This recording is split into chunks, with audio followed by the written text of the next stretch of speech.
ಅದು ಡಿಸೆಂಬರ್ 5ನೇ ತಾರೀಕು. ಆ ಏರಿಯಾದ ಜನರು ಕಳೆದ 2 ವಾರಗಳಿಂದ ದುರ್ವಾಸನೆಯಿಂದ ಕೆಂಗೆಟ್ಟು ಹೋಗಿದ್ದರು. ಹೆಗ್ಗಣ ಸತ್ತಿರಬಹುದೆಂದು ದಾರಿ ಬದಿಯ ಚರಂಡಿಗೆ ನೀರು ಸುರಿದಿದ್ದು.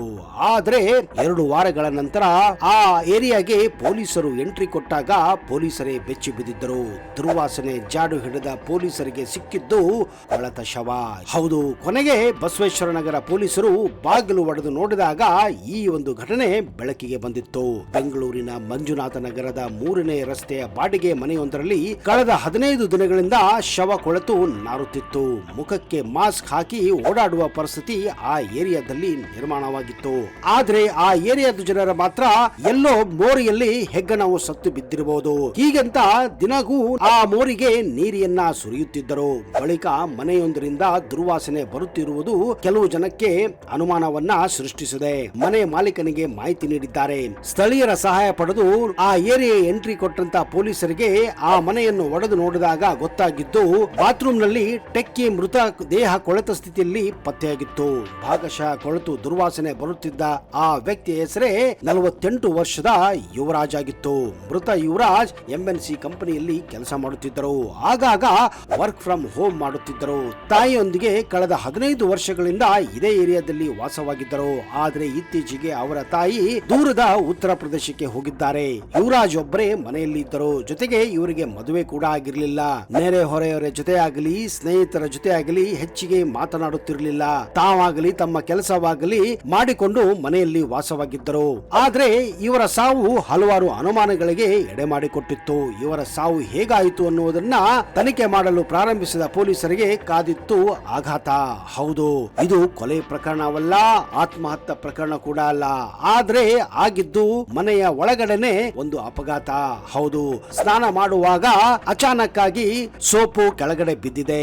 ಶವರ್ ಮಾಡುತ್ತಿರುವ ಸಂದರ್ಭದಲ್ಲಿ ಗೊತ್ತಾಗದೆ ಯುವರಾಜ್ ತಪ್ಪಿ ತಮ್ಮ ಕಾಲನ್ನ ಸೋಪ್ ಮೇಲೆ ಇಟ್ಟಿದ್ದಾರೆ. ಇಟ್ಟ ತಕ್ಷಣವೇ ಸೋಪು ಜಾರಿ ಅವರ ತಲೆ ನೇರವಾಗಿ ಕಮೋಡ್ಗೆ ಬಿದ್ದಿದೆ. ಕಮೋಡ್ ಏಟಿನಿಂದ ರಕ್ತಸ್ರಾವವಾಗಿ ನಿರಂತರವಾಗಿ ರಕ್ತ ಹರಿದು ಅಲ್ಲಿಯೇ ಅವರು ಸಾವನ್ನಪ್ಪಿದ್ದಾರೆ. ಇದರಿಂದ ಮನೆಯಲ್ಲಿ ಯಾರೂ ಇಲ್ಲದೆ ಕಾರಣ ಯಾರು ಕೂಡ ಮನೆಯವರಿಗೆ ಈ ವಿಷಯ ಗೊತ್ತಾಗಿಲ್ಲ. ಅಷ್ಟೇ ಅಲ್ಲದೆ ತಾಯಿ ಒಬ್ಬರೇ ದೂರದ ಊರಿನಲ್ಲಿ ಇದ್ದ ಕಾರಣ ಅವರ ಫೋನ್ ಕೂಡ ಯಾರು ಕೂಡ ಅಟೆಂಡ್ ಮಾಡಿಲ್ಲ. ಹೀಗಾಗಿ ಮಂಜುನಾಥ ನಗರದ ಈ ಒಂದು ಘಟನೆ ಇಡೀ ಏರಿಯಾವನ್ನೇ ಬೆಚ್ಚಿ ಬೆಳೆಸಿತ್ತು. ಹೌದು ಸ್ನೇಹಿತರೆ, ಇಲ್ಲಿಂದ ನಾವು ಒಂದು ವಿಷಯವನ್ನ ಕಲಿಯಬೇಕಾಗುತ್ತದೆ. ಯಾವುದೇ ಸಂದರ್ಭದಲ್ಲಿ ಮನೆಯಲ್ಲಿ ಅದರಲ್ಲೂ ಬಾತ್ರೂಮ್ ನಲ್ಲಿ ಸ್ನಾನ ಮಾಡುವಾಗ ನಾವು ಎಷ್ಟು ಜಾಗರೂಕತೆಯಿಂದ ಇರಬೇಕು ಅನ್ನುವುದು ಇದರಿಂದ ತಿಳಿದು ಬರುತ್ತದೆ. ಆದಷ್ಟು ನಾವು ನಮ್ಮ ಬಾತ್ರೂಮ್ ಗಳನ್ನ ಕ್ಲೀನ್ ಅಲ್ಲಿ ಇಟ್ಕೊಳ್ಳಬೇಕು. ಸ್ನಾನ ಮಾಡುವಾಗಲೂ ಕೂಡ ಜಾಗರೂಕತೆಯಿಂದ ಇರಬೇಕು. ಇಲ್ಲವಾದ್ರೆ ಇಂಥ ಘಟನೆಗಳು ನಡೆದು ಸಾವಿಗೆ ಆಹ್ವಾನ ನೀಡದಂತೆ ಆಗುತ್ತದೆ ಎಂದು ಈ ಮೂಲಕ ನಾವು ತಿಳಿಯಬಹುದಾಗಿದೆ.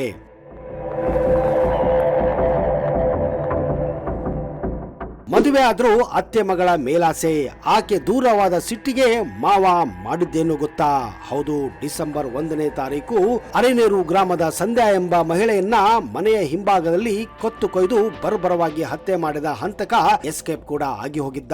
ಕಳೆದ 1 ತಿಂಗಳ ಹಿಂದೆ ಸಂಧ್ಯಾ ಅರೆನೇರು ಗ್ರಾಮದ ತನ್ನ ತಾಯಿಯ ಮನೆಯಿಂದ ಏಕಾಏಕಿ ನಾಪತ್ತೆಯಾಗಿದ್ದಳು. ಕುಟುಂಬದವರು ಆಲ್ದೂರು ಪೊಲೀಸ್ ಠಾಣೆಯಲ್ಲಿ ನಾಪತ್ತೆ ಪ್ರಕರಣ ದಾಖಲು ಮಾಡಿದ್ದರು. ಸಂಧ್ಯಾಳಿಗೆ ಹುಡುಕಾಟ ನಡೆಸಿದ ಪೊಲೀಸರು ಸಂಧ್ಯಾ ಮೂಡಿಗೆರೆ ತಾಲೂಕಿನ ವಾಟೇಖಾನ್ ಗ್ರಾಮದ ತನ್ನ ಅತ್ತೆ ಮನೆಯಲ್ಲಿ ಇರುವುದು ಗೊತ್ತಾಗಿತ್ತು. ಆದ್ರೆ ನವೆಂಬರ್ 30ರ ಸಂಜೆ ಸಂಧ್ಯಾ ಅರೆನೂರು ಗ್ರಾಮದ ಮನೆಗೆ ಬಂದಿದ್ದು ಬೆಳಗ್ಗೆ ಮನೆಯ ಹಿಂಭಾಗದಲ್ಲಿ ಹೆಣವಾಗಿ ಬಿದ್ದಿದ್ದಳು. ತನ್ನ ಅತ್ತೆ ಮಗ ಜನಾರ್ದನ್ ಜೊತೆ ಸಂಧ್ಯಾಳಿಗೆ ಬಾಲ್ಯದಿಂದಲೂ ಸಲಿಗೆ ಬೆಳೆದಿತ್ತು. ಇದೇ ಸಲುಗೆ ಪ್ರೇಮವಾಗಿತ್ತು. ಆದ್ರೆ ಮನೆಯವರು ಇವರ ಮದುವೆಗೆ ಒಪ್ಪಿಗೆ ನೀಡದ ಹಿನ್ನೆಲೆ ಸಂಧ್ಯಾಳನ್ನ ಬಾಳೆಹೊನ್ನೂರು ಸಮೀಪದ ಶಿರೋಳು ಗ್ರಾಮದ ರವಿ ಜೊತೆ ಮದುವೆ ಮಾಡಲಾಗಿತ್ತು. ಜನಾರ್ದನ್ ಕೂಡ ಮೂಡಿಗೆರೆ ಮೂಲದ ಯುವತಿ ಜೊತೆ ವಿವಾಹವಾಗಿದ್ದ. ಆದ್ರೆ ಸಂಧ್ಯಾ ಮತ್ತು ಜನಾರ್ದನ್ ಮಧ್ಯೆ ಅನೈತಿಕ ಸಂಬಂಧ ನಿರಂತರವಾಗಿ ನಡೆದೇ ಇತ್ತು. ಇದೇ ವಿಚಾರಕ್ಕೆ ಸಂಧ್ಯಾ ಮತ್ತು ಪತಿ ರವಿ ಜೊತೆ ಗಲಾಟೆಯಾಗಿ ಸಂಧ್ಯಾ 3 ವರ್ಷಗಳ ಹಿಂದೆ ತನ್ನ 3 ಮಕ್ಕಳ ಜೊತೆ ಅರೆನೇರು ಗ್ರಾಮದ ತಾಯಿಯ ಮನೆಯನ್ನ ಸೇರಿದ್ದಳು. ಜನಾರ್ದನ್ ಮತ್ತು ಸಂಧ್ಯಾ ಆತ್ಮೀಯತೆ ಇನ್ನೂ ಹೆಚ್ಚಾಗಿ ಹೋಗಿತ್ತು. ಇದೇ ವಿಷಯಕ್ಕೆ ಜನಾರ್ದನ್ ಪತ್ನಿ ತನ್ನ 2 ಮಕ್ಕಳನ್ನ ಕರೆದುಕೊಂಡು ಅವಳು ಕೂಡ ತನ್ನ ತವರು ಮನೆಯನ್ನ ಸೇರಿದ್ದಳು. ಜನಾರ್ದನ್ ಪತ್ನಿ ತವರು ಮನೆ ಸೇರುತ್ತಿದ್ದ ಹಾಗೆ ಸಂಧ್ಯಾ ಸಂಧ್ಯಾ ಮದುವೆ ಆಗುವಂತೆ ತನ್ನ ಮಾಮನಿಗೆ ಪೀಡಿಸಿದ್ದಾಳೆ. ಯಾರಿಗೂ ಹೇಳದೆ ವಾಟೆಕಾನ್ ಗ್ರಾಮದಲ್ಲಿರುವ ಜನಾರ್ದನ್ ಮನೆಗೆ ಹೋಗಿ ಅಲ್ಲೇ ವಾಸವಾಗಿದ್ದಳು. ಈ ವಿಷಯ ಪೊಲೀಸ್ ಠಾಣೆವರೆಗೂ ಹೋಗಿತ್ತು. ವಾಪಸ್ಸು ಕೂಡ ತವರು ಮನೆಗೆ ಬಂದಿದ್ದಳು. ಮನೆಯವರಿಗೆ ಹೇಳಿ ತನ್ನನ್ನ ಕರೆದುಕೊಂಡು ಹೋಗುವಂತೆ ಡಿಸೆಂಬರ್ 1ನೇ ತಾರೀಕಿನ ಬೆಳಗ್ಗೆ ಜನಾರ್ದನ್ಗೆ ಫೋನ್ ಮಾಡಿದ್ದಾಳೆ. ಒಂದು ಕಡೆ ಹೆಂಡತಿಯ ಕಾಟ, ಮತ್ತೊಂದು ಕಡೆ ಅತ್ತೆ ಮಗಳ ಕಾಟಕ್ಕೆ ಆಕ್ರೋಶಗೊಂಡ ಜನಾರ್ದನ್ ಸಂಧ್ಯಾಳ ಕುತ್ತಿಗೆಯನ್ನ ತಾನು ತಂದಿದ್ದ ಚಾಕುವಿನಿಂದ ಕೊಯ್ದು ತನ್ನ ವಾಟೆಕಾನ್ ಗ್ರಾಮದ ಮನೆ ಹಿಂದಿನ ಕಾಡನ್ನ ಸೇರಿಕೊಂಡಿದ್ದ. ಆದ್ರೆ ಈ ವಿಷಯ ಗೊತ್ತಾಗುತ್ತಿದ್ದ ಹಾಗೆ ಪೊಲೀಸರು ಮೂಡಿಗೆರೆ ಅರಣ್ಯವನ್ನ ಸುತ್ತುವರೆದು ಕೊನೆಗೂ 2 ದಿನಗಳ ನಿರಂತರ ಹುಡುಕಾಟದ ನಂತರ ಜನಾರ್ದನನ್ನ ಹಿಡಿದು ಜೈಲಿಗೆ ಅಟ್ಟಿದ್ದಾರೆ. ನೋಡಿದಿರಾ ಸ್ನೇಹಿತರೆ, ಇವತ್ತು ಅನೈತಿಕ ಸಂಬಂಧಗಳು ಯಾವ ಮಟ್ಟಕ್ಕೆ ಹೋಗುತ್ತಿವೆ ಅಂತ. ಗಂಡಿಗೆ ಬೇರೆ ಹೆಣ್ಣಿನ ಆಸೆ, ಹೆಣ್ಣಿಗೆ ಬೇರೆ ಗಂಡಿನ ಆಸೆ. ಈ ಆಸೆ, ಈ ದುರಾಸೆ ಯಾವ ಮಟ್ಟಕ್ಕೆ ನಮ್ಮ ಸಮಾಜದಲ್ಲಿ ಬೇರೂರಿದೆ ಅನ್ನೋದಕ್ಕೆ ಇಂತಹ ಘಟನೆಗಳು ಪ್ರತಿನಿತ್ಯ ನಾವು ನೋಡುತ್ತಾನೆ ಇರುತ್ತೇವೆ, ಕೇಳುತ್ತಾನೆ ಇರುತ್ತೇವೆ.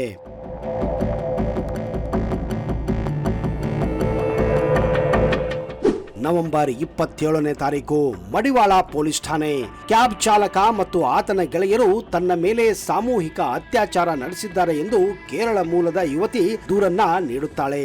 ಆ ದೂರನ್ನ ಆಧರಿಸಿ ತನಿಖೆ ವೇಳೆ ಪೊಲೀಸರು ಶಾಕ್ ಆಗಿರುವ ಘಟನೆ ಬೆಂಗಳೂರಿನಲ್ಲಿ ಪತ್ತೆಯಾಗಿದೆ. ನಿಜಕ್ಕೂ ಆಕೆ ಮೇಲೆ ರೇಪ್ ಆಗಿದೆಯಾ, ನಿಜಕ್ಕೂ ಆಕೆ ಮೇಲೆ ಬಲಾತ್ಕಾರ ನಡೆದಿದೆಯಾ, ಅಥವಾ ತನ್ನ ಬಾಯ್ ಫ್ರೆಂಡ್ ಬಳಿ ಸತ್ಯ ಮುಚ್ಚಿಡಲು ಆಕೆ ಸುಳ್ಳು ಹೇಳಿದಳ ಅನ್ನುವ ಅನುಮಾನ ಪೊಲೀಸರಿಗೆ ತಲೆ ಕೆಡಿಸಿತ್ತು. ಮಡಿವಾಳ ಪೊಲೀಸ್ ಠಾಣೆಗೆ ಬಂದ ಯುವತಿಯೊಬ್ಬಳು ತನ್ನ ಮೇಲೆ ಬಲಾತ್ಕಾರ ಆಗಿದೆ ಎಂದು ಆರೋಪಿಸಿದ್ದಳು. ತಕ್ಷಣ ಅಲರ್ಟ್ ಆದ ಪೊಲೀಸರು ಮೊದಲು ಎಫ್ಐಆರ್ ಅನ್ನ ದಾಖಲಿಸಿಕೊಂಡಿದ್ದಾರೆ. ಆದರೆ ಘಟನೆ ನಡೆದ ಸ್ಥಳ ಬಾಣಸ್ವಾಡಿ ಪೊಲೀಸ್ ಠಾಣಾ ವ್ಯಾಪ್ತಿಗೆ ಆಗಿರುವ ಕಾರಣ ಆ ಪ್ರಕರಣವನ್ನ ಬಾಣಸ್ವಾಡಿ ಪೊಲೀಸ್ ಠಾಣೆಗೆ ವರ್ಗಾಯಿಸಲಾಗಿತ್ತು. ಪ್ರಕರಣ ಸಂಬಂಧ ಕ್ಯಾಬ್ ಚಾಲಕ ಸುರೇಶ್ ಎಂಬಾತನನ್ನ ಪೊಲೀಸರು ಬಂಧಿಸಿ ವಿಚಾರಣೆ ನಡೆದಿದ್ದು, ಆ ವೇಳೆ ಆತ ಹೇಳಿದ್ದೇ ಕತೆ ಬೇರೆಯಾಗಿತ್ತು. ತಾನು ಮತ್ತು ದೂರು ನೀಡಿರುವ ಯುವತಿ ಇಬ್ಬರು ಪರಿಚಯಿಸಿದರು.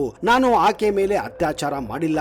ಈ ಹಿಂದೆ ಕ್ಯಾಬ್ ಬುಕ್ ಮಾಡಿದಾಗ ಇಬ್ಬರಿಗೂ ಪರಿಚಯವಾಗಿತ್ತು. ಈ ಪರಿಚಯ ಸ್ನೇಹಕ್ಕೆ ತಿರುಗಿತ್ತು. ಇಬ್ಬರ ನಡುವಿನ ವಾಟ್ಸ್ಆಪ್ ಚಾಟ್ ಪೊಲೀಸರ ಎದುರು ಬಿಚ್ಚಿಟ್ಟಿದ್ದಾನೆ. ಜೊತೆಗೆ ನಾವಿಬ್ಬರು ಒಪ್ಪಿಯೇ ದೈಹಿಕ ಸಂಪರ್ಕ ನಡೆಸಿದ್ದವು. ಈ ವೇಳೆ ನನ್ನ ಜೊತೆ ಬೇರೆ ಯಾರೂ ಇರಲಿಲ್ಲ. ನಾವಿಬ್ಬರೇ ಪ್ರೀತಿಯನ್ನ ಮಾಡಿದ್ದೆವು ಅಂತ ತಿಳಿಸಿದ್ದಾನೆ. ಹೀಗಾಗಿ ಯುವತಿಯನ್ನ ಕರೆಸಿ ಪೊಲೀಸರು ವಿಚಾರಣೆ ನಡೆಸಿದ್ದು, ಈ ವೇಳೆ ಸಾಕಷ್ಟು ಗೊಂದಲದ ಹೇಳಿಕೆಯನ್ನ ಆ ಮಹಿಳೆ ನೀಡಿದ್ದಾಳೆ. ಕ್ಯಾಬ್ ಡ್ರೈವರ್ ಸಹ ಕೇರಳ ಮೂಲದವನಾಗಿದ್ದು ಇಬ್ಬರಿಗೂ ಪರಿವಿಲ್ಲದ ಕಾರಣ ಇತ್ತೀಚೆಗೆ ಒಟ್ಟಾಗಿ ಪಾರ್ಟಿ ಕೂಡ ಮಾಡುತ್ತಿದ್ದರು. ಈ ವೇಳೆ ಯುವತಿಯ ಕುತ್ತಿಗೆ ಭಾಗಕ್ಕೆ ಸಣ್ಣ ಗಾಯವಾಗಿತ್ತು. ಆ ಬಳಿಕ ಆ ಯುವತಿ ಕೇರಳಕ್ಕೆ ತೆರಳಿದ್ದಾಳೆ. ಅಲ್ಲಿ ಆಕೆಯ ಬಾಯ್ ಫ್ರೆಂಡ್ ಗಾಯದ ಬಗ್ಗೆ ಕೇಳಿದ್ದಾನೆ. ಈ ವೇಳೆ ತನ್ನ ಮೇಲೆ ಕ್ಯಾಬ್ ಚಾಲಕ ಮತ್ತು ಆತನ ಗೆಳೆಯರು ಗ್ಯಾಂಗ್ ಅತ್ಯಾಚಾರ ಮಾಡಿದ್ದಾರೆ ಎಂದು ಯುವತಿ ಹೇಳಿಕೊಂಡಿದ್ದಾಳೆ. ಗೆಳತಿ ಹೇಳಿದ್ದು ಸರಿ ಅಂತ ತಿಳಿದು ಆಕೆಯ ಬಾಯ್ ಫ್ರೆಂಡ್ ಸೀದಾ ಮಡಿವಾಳ ಪೊಲೀಸ್ ಠಾಣೆಗೆ ಆಕೆಯನ್ನ ಕರೆತಂದು ಪ್ರಕರಣವನ್ನ ದಾಖಲು ಮಾಡಿದ್ದ. ಆದ್ರೆ ವಿಚಾರಣೆ ವೇಳೆ ಸತ್ಯ ಬಯಲಾಗಿ ಆ ಬಾಯ್ ಫ್ರೆಂಡ್ ಕೂಡ ಬೆಚ್ಚಿ ಬಿದ್ದಿದ್ದ. ನೋಡಿದಿರಾ ಸ್ನೇಹಿತರೆ, ಕೊನೆಗೂ ಆ ಯುವತಿ ತಾನು ಮಾಡಿದ ತಪ್ಪನ್ನ ಬಾಯ್ ಫ್ರೆಂಡ್ ಮುಂದೆ ಒಪ್ಪಿಕೊಂಡಿದ್ದಾಳೆ. ಬಾಯ್ ಫ್ರೆಂಡ್ ಇದ್ದರೂ ಕೂಡ ಒಬ್ಬ ಕ್ಯಾಬ್ ಡ್ರೈವರ್ ನ ಸಹವಾಸ ಮಾಡಿ ಕೊನೆಗೆ ಅವನ ಜೊತೆನೂ ಮಜಾ ಮಾಡಿ ಬಾಯ್ ಫ್ರೆಂಡ್ಗೆ ಧೋಕಾ ಕೊಟ್ಟು ಆ ಕ್ಯಾಬ್ ಡ್ರೈವರ್ ಮೇಲೆ ಗೂಬೆ ಕೂಡಿಸಲು ಹೋಗಿ ಈಗ ಈ ಮಹಿಳೆ ಸಿಕ್ಕಿ ಬಿದ್ದಿದ್ದಾಳೆ. ಇಂತಹ ಕೆಲಸಗಳು ಬೆಂಗಳೂರಿನಲ್ಲಿ ಆಗಾಗ ನಡೆಯುತ್ತಾನೆ ಇರುತ್ತವೆ.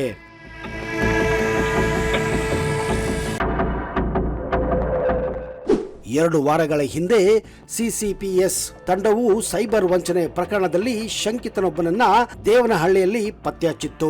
ಪೊಲೀಸರು ತನ್ನ ಹಿಂದೆ ಬಿದ್ದಿರುವುದನ್ನ ತಿಳಿದಂತಹ ಶಂಕಿತ ಆ ವ್ಯಕ್ತಿ ತನ್ನ ಕಾರನ್ನ ಬಿಟ್ಟು ಕಾಲ್ನಡಿಗೆಯಲ್ಲಿ ಅಲ್ಲಿಂದ ಪರಾರಿಯಾಗಿ ಹೋಗಿದ್ದ. ಈ ವೇಳೆ ಶಂಕಿತ ಕಾರಿನಲ್ಲಿ ನಗದು, ಲ್ಯಾಪ್ಟಾಪ್ ಮತ್ತು ಇನ್ನಿತರ ವಸ್ತುಗಳು ಹೊಂದಿದ್ದ ಚೀಲ ಸಿಕ್ಕಿತ್ತು. ಕಾನ್ಸ್ಟೇಬಲ್ ಜಬಿಯುಲ್ಲಾ ಇದನ್ನ ಗಮನಿಸಿದ್ದರೂ ತಂಡಕ್ಕೆ ಮಾತ್ರ ಮಾಹಿತಿ ನೀಡದೆ ಸುಮ್ಮನೆ ಆ ಚೀಲವನ್ನ ಮನೆಗೆ ತೆಗೆದುಕೊಂಡು ಹೋಗಿದ್ದರೆಂದು ತಿಳಿದು ಬಂದಿದೆ. ತನಿಖಾ ತಂಡ ಠಾಣೆಗೆ ಮರಳಿದಾಗ ಶಂಕಿತ ವ್ಯಕ್ತಿ ಪರಾರಿಯಾಗಿದ್ದಾನೆ ಎಂಬ ವರದಿ ಮಾತ್ರ ಸಲ್ಲಿಸಲಾಗಿತ್ತು. ಬ್ರೀಫಿಂಗ್ ನಲ್ಲಿ ಕಾರಿನಲ್ಲಿ ಚೀಲ ಮತ್ತು ಅದರಲ್ಲಿರುವ ವಸ್ತುಗಳ ಪ್ರಸ್ತಾಪ ಆ ತಂಡವೇ ಮಾಡಿರಲಿಲ್ಲ.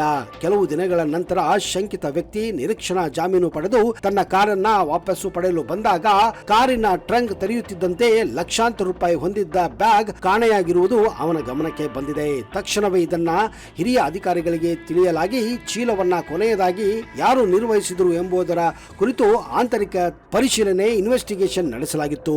ಈ ವೇಳೆ ಉಪ ಪೊಲೀಸ್ ಆಯುಕ್ತ ಪಿ ರಾಜಾ ಇಮಾಮ್ ಖಾಸಿಂ ಅವರು ಕಾನ್ಸ್ಟೇಬಲ್ ಜಬಿಯುಲ್ಲಾನ ವಿಚಾರಣೆ ನಡೆಸಿದಾಗ ಅವನು ಆ ದುಡ್ಡಿನ ಬ್ಯಾಗ್ ಅನ್ನ ಮರೆತು ತನ್ನ ಮನೆಗೆ ತೆಗೆದುಕೊಂಡು ಹೋಗಿದ್ದಾಗಿ ಕೊನೆಗೆ ಒಪ್ಪಿಕೊಂಡಿದ್ದಾನೆ. ನಂತರ ಅವನ ಮನೆಯ ಮೇಲೆ ದಾಳಿ ನಡೆಸಿದಾಗ ಚೀಲ ಮತ್ತು ಲ್ಯಾಪ್ಟಾಪ್ ಹಾಗೂ ಇತರ ವಸ್ತುಗಳು ಅವನ ಮನೆಯಲ್ಲಿ ಕಂಡು ಬಂದಿದ್ದು ಪೊಲೀಸ್ ಡಿಪಾರ್ಟ್ಮೆಂಟ್ ಇದನ್ನ ನೋಡಿ ಬೆಚ್ಚಿ ಬಿದ್ದಿದ್ದಾರೆ.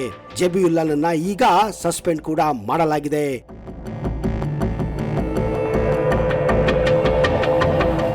ನೋಡಿದಿರಾ ಸ್ನೇಹಿತರೆ, ಯಾವ ರೀತಿ ಕದ್ದ ವಸ್ತುಗಳನ್ನ ಪೊಲೀಸರೇ ಕದಿಯುತ್ತಾರೆ.